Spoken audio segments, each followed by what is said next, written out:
Hello and welcome to episode 1 of the Film Talks podcast. I'm here with Adrian Oscolt. Hello. And Adrian, you have had one of your short films being having an award, haven't you? Yep. I'm so happy for you, man. I'm genuinely so amazed by how far your filmmaking has came. Thank you.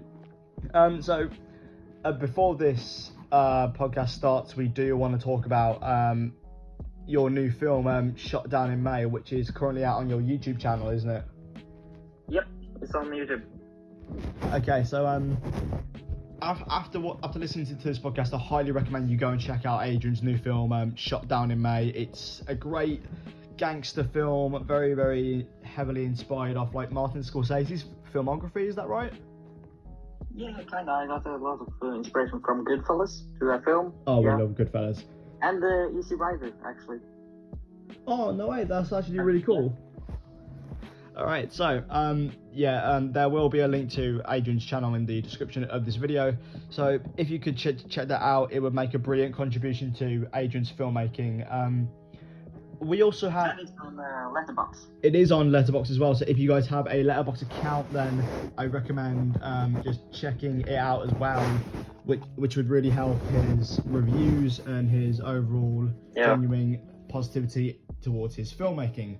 So, let's get it started. So, we had a discussion about our top 3 favourite films from the 2010s. And my third favourite is Blade Runner 2049. What are your thoughts on that, Adrian? I think it's great in the cinematography, and much of it is great. But I need to rewatch it because I saw it before I saw the 80s one. Oh, you saw? So you saw 2049 first? Yeah, that was. Oh, that's mistake. really weird. Like when I first watched 2049, I watched both Blade Runner films back to back. I remember not liking the first one as much when I first saw it, but now on like a rewatch, it's amazing. Yeah, the 80s one is probably on my top 30. Oh wow! Okay. So yeah, probably somewhere there. Okay. I need to rewatch it again because it's the cinematography is great, CGI, the atmosphere, the acting is great. Yeah, I'm all for that as well. But with 2049, I'd say it updos the visuals, the story, and just practically like everything about the first film, but made it better. Yeah, I don't know what to say about that yet because I need to rewatch it. But yeah, I'm also a bit. I'm a big fan of Harrison Ford. I love Harrison Ford. You seen Raiders of the Lost Ark? Yeah, it's my third favorite film. Oh wow! Okay, that's huge. You seen any of the original Star Wars films? Yeah, everyone. They're great. They are amazing. I remember getting the into them. The seventh one doesn't exist. Oh, you don't think so? Well, I don't like them. The new ones. Well, with the sequels, I went in with like an open mind, just like check. Yeah. Like I have to admit, like seeing The Force Awakens in cinema and seeing the trailer a year before it came out was just insane to me. So I'd say The Force Awakens is okay, but like The Last Jedi and the other one, what's the other one? The Rise of Skywalker. Yeah, they're just. Yeah, I get why people don't like them, but I'd say they're all all 3 of them are pretty okay films. So yeah, so going back to Blade Runner, I just think it's a genuinely brilliant film, and I think I have a bit of I relate to Kay a little bit too much in the film. Yeah. Because like you know how he has like an AI girlfriend. Yeah, Ana de Armas. Yeah. I love Ana de Armas. She does such a brilliant role in her overall filmmaking. I feel like she's great in what's the name? The one with the actor that plays James Bond. The Murder Mystery. Daniel Craig. No Time to Die. Yeah. That is my favorite. That is my second favorite Bond film as well as Skyfall. Skyfall is great. But Skyfall will always be my favourite Bond film. Right, so what is your number 3 pick for this? My number 3 is The Irishman. Oh yes, love The Irishman. So what makes it your number 3 spot? Well, it's Robert De Niro, it's Joe Pesci, and it's Al Pacino, the best ones, you know. Martin Scorsese is just great. He's one of the best directors, in my opinion. I'd say as well that Martin Scorsese, that is Martin Scorsese's best film for me. It's so rewatchable. I've seen it about 10 times. Yeah, it's great, but it's not my favorite Martin Scorsese, but it's high up there. It's yeah. What would you say is the best Scorsese film then? I think I have to go with Goodfellas, actually. Goodfellas, absolute classic. Yeah. A bit of a weird thing to say, but Taxi Driver is surprisingly one of my comfort films. No, I can see that actually. Yeah, because it's something that I'm so familiar with. I've done so much analysis on Travis Bickle over the past few months of like his overall character. Is he like a hero? Is he a villain? And so it's just interesting to see where Scorsese takes his characters. It's a classic.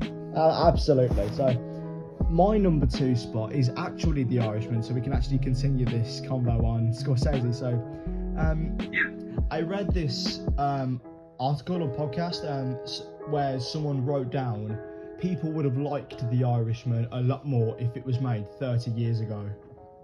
Yeah, that makes sense. Yeah. Do you get that? Because, well, to be fair, at that time, he was making Goodfellas, Casino. He had Raging Bull out, which got De Niro into Raging Bull is great. Yeah, It's very good. I haven't actually seen Raging Bull. I've heard it's really good though. Yeah, everything is great with it. You know, it's black and white, so it's different. Oh, okay. It's yeah. I've heard. I highly recommend it. All right, I've heard it's different to like Scorsese's like previous work, because normally he does stuff like involving like gangsters, like big crime epics. Yeah. And then this is very different. It's just come out of the blue. It's like a boxing drama. So that's gonna be. It kind of is, but it's with Joe Pesci also.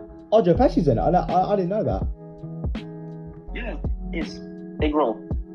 Oh, okay. So like we said about the Irishman, so you got Robert De Niro, Al Pacino, and Joe Pesci, 3 of the best actors working in one film together. It just creates this amazing, just spectacle of a film. Yeah. They did it. Yeah.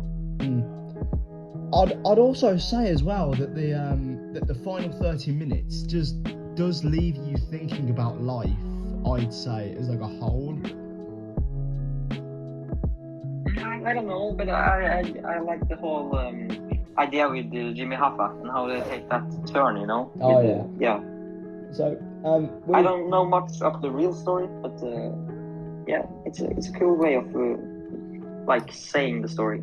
Yeah, I need to do a bit of research into Jimmy Hoffa. Like apparently all of the stuff is true, based on like Frank Sheeran and Russell Bufalino, like played by De Niro and Pesci.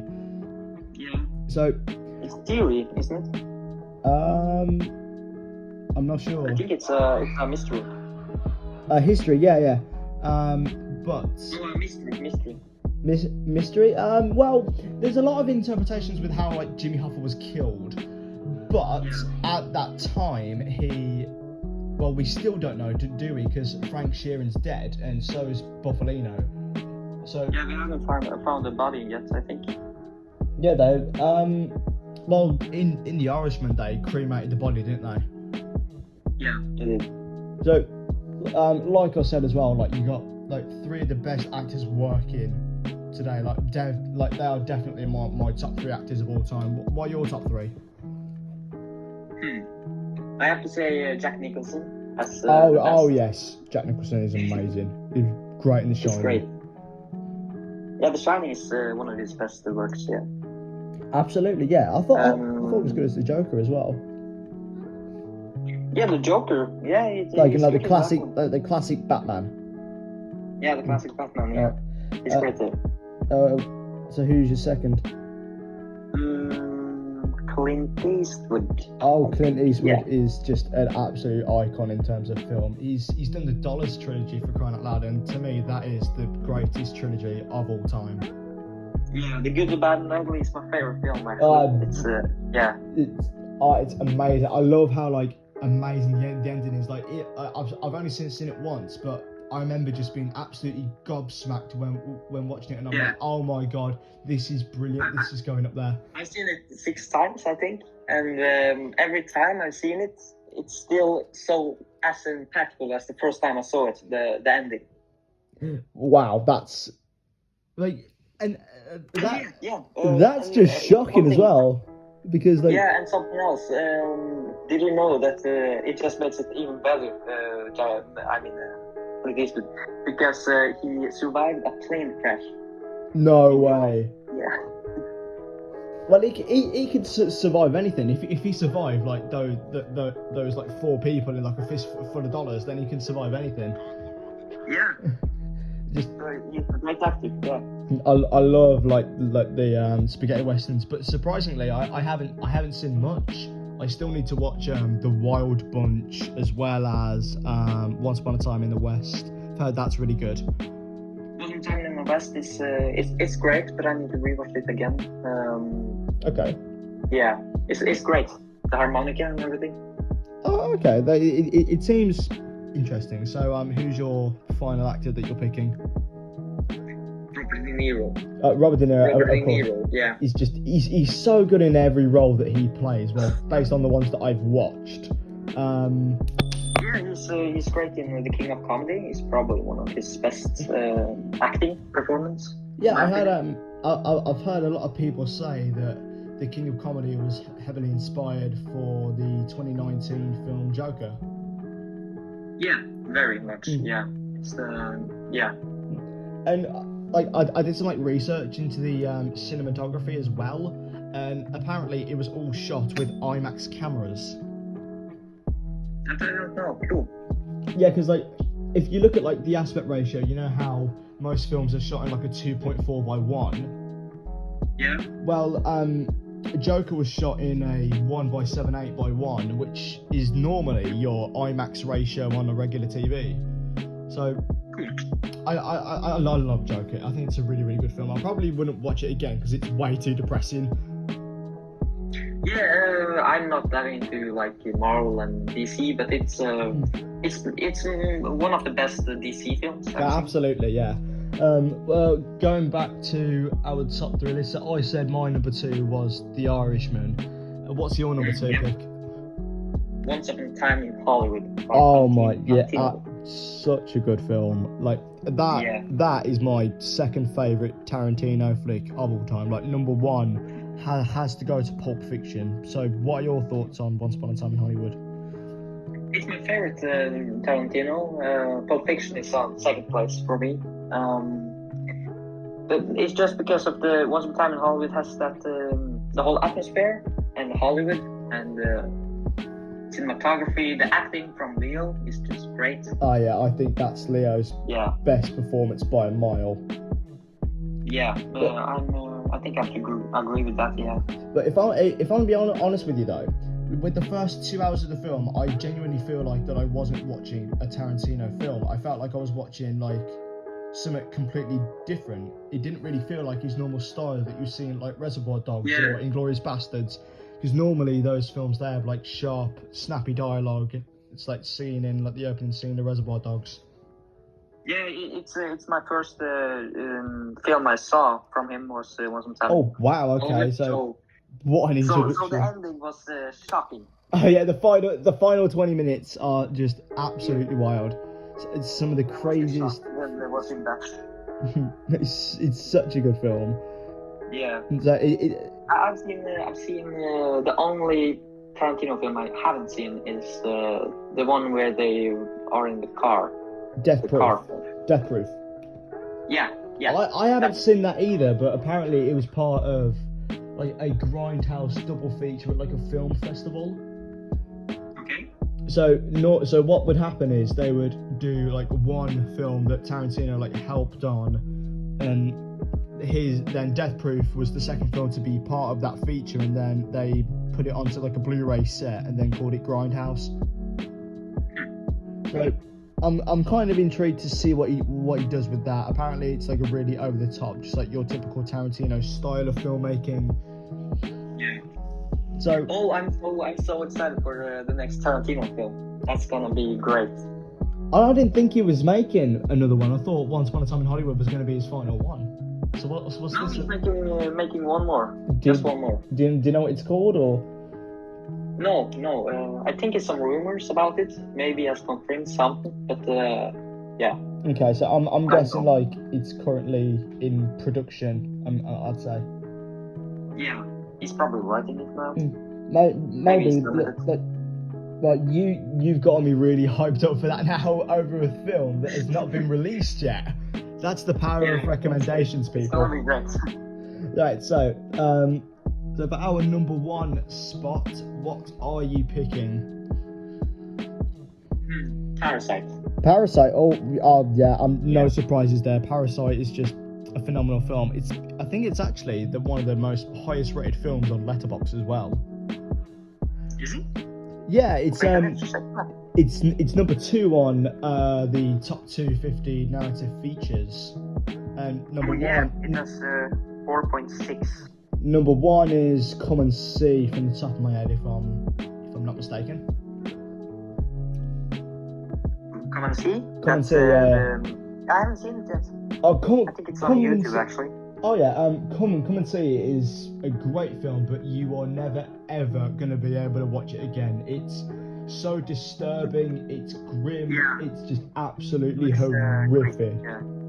Like what? 1,000 has taken the worst rating on Parasite. I wonder what's there. 1,000 people have rated Parasite badly. Oh right. Let me see. To jail, directly to jail. To jail. Yeah, to jail. What have they written? Oh god. Overrated shit. Realistic representation of having parasites. I that's currently have several and would have appreciated the proper depiction of the turmoil I face. Okay. Oh my god. Nah, that's horrible. Why have you got to put Bong Joon-ho down like that? That's not right. Listen to this. It's all right. Feel really bad for the rich family. Well, to be fair, if you do think about the film, you feel bad for every character. Like, you don't want any one of them to die. You want everyone to have like comfortable lives, because you've gotten to know them over that period of time, which is very different. Because like normally in a regular film, you want certain characters to be killed off, you want certain ones to stay. But with Parasite, it's different. You want all of them to stay alive, and you want them all to have a good outcome. Yeah, it's a very great plot twist, and that's probably why it's my favorite top. Yeah, the plot. 2010s. Yeah, so I'd say like spoilers for anyone who hasn't seen this, by the way. But I'd say that plot twist is up there with like Empire Strikes Back, Star Wars. You know the bit where Darth Vader goes, "I am your father." I'd say it's up there in terms of its material. Yeah, I agree there. Yeah. All right, so I think Memories of Murder actually is better, but it's not. Memories of Murder, okay. Yeah, that's on my watch list. I haven't actually watched that. I saw. Yeah, it's so great. Yeah, when I watched Parasite, I've had like several people recommend me Memories of Murder on my Letterboxd account. So I get why. Is that a Bong Joon-ho film as well, or? Yeah, it's a Bong Joon-ho film. Okay, so I'm assuming it's going to be it's the most exciting. How can I say it? Thriller. It's my heart rate while watching that movie. Oh God! Wow. Okay. It's great. Right. The atmosphere is just perfect in that film. That's one of the best atmospheres I've seen making in a film. Okay, so did you take inspiration to do that for Shot Down in May? My first short film is In the Nick of Time, and I got a lot from there because it's a murder mystery in both of the films. Oh yeah, I did watch it. It was very, very good. I love like the black and white aspect ratio as well. it felt as well like quite claustrophobic. I'd say if that makes any sense. Going for, yeah. Because usually It's not my best film. Top Anime is much better in my opinion, but okay. it has some good elements. Atmosphere. I'd say both of them are really, really good, man. But going to my number one spot, I have to go with Gone Girl. Gone Girl. I haven't seen it yet. Oh wow. Okay, so I'm not going to give it too much away, but all that you need to know is that it's a perfect movie. I think it's just phenomenal in every way. Rosamund Pike and Ben Affleck. So you have those two working together. There's like Ben Affleck's done Good Will Hunting. He did Air, that new film that came out recently, which was surprisingly good. I haven't seen it. I've seen Good Will Hunting, and that's great. But okay. I haven't actually seen Good Will Hunting either. Wait, is Ben Affleck Batman? In a film? He was in Batman v Superman, and he was also in the Justice League film, like the 4-hour one. Yeah. Okay. Yeah. Okay. So Rosamund Pike in the film, just Jesus Christ, just plays one of the most disturbing, and most violent characters in the film. It's up there with she's basically like a female version of Jack from The Shining. Oh, okay. I would go that far, because like he's absolute psycho in The Shining, isn't he? Yeah, like just when he breaks the axe down with the door, and then he goes, "Here's Johnny." Yeah, that's one of the best scenes in cinema. Absolutely, it's such a good film. Yeah. So just if you can find like Gone Girl on like a streaming services, like where you are, like I recommend it, man. It's just amazing. Yeah. I would call it a perfect movie. I'm gonna watch it soon. Yeah. Absolutely. It looks very good. I heard a little bit about it. Okay, so in conclusion to this podcast that we are doing, we both recommend each other one film, and then we watch it, and then we give our thoughts on it on the next episode. So, Adrian, you have recommended me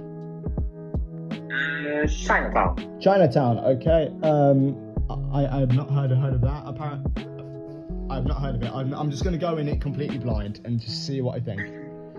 Yeah, it's great. All right. You're gonna wow. Yeah. So is it like atmospheric, like you said, for like Parasite, Once Upon a Time in Hollywood? Kinda. It's a murder mystery. It's okay. No, not murder mystery. It's a mystery, and Jack Nicholson is the detective. Oh, nice and it's one. Just yeah. Something tells me that you're a Jack Nicholson fan. Yeah, very much. So for my film, I'm gonna see every Jack Nicholson film he's made. You go, man. I've only seen one, and that's The Shining. I still need to watch like One Flew Over the Cuckoo's Nest as well. Yeah, the One Flew Over the Cuckoo's Nest is great. Okay, so for my film, I'm gonna recommend you The Raid. Okay. So if you can find that would mean the world to me. There is a sequel as well if you want to watch that as well, but personally I think the sequel's better. But just check out the first one if you want like a proper action film, because you know how like most Hollywood films now, they have like the shaky cam and the fast cuts. Yeah. But with The Raid, it's all done in like several extended shots. Oh, I love that. Yeah. And they shot it in 8 days as well, so you're going to be an absolute. I have it on my streaming service. I can see it. Oh, you can see it. Oh, nice one. So I will be watching Chinatown, and Adrian will be watching The Raid for our next episode. So thank you so much for everyone listening to this. It really means the world. Go and follow Adrian on Letterboxd and YouTube, and please make sure to check out his great film Shut Down in May. All right. Yes. We'll see you all later. Bye. Yeah. Bye. Bye.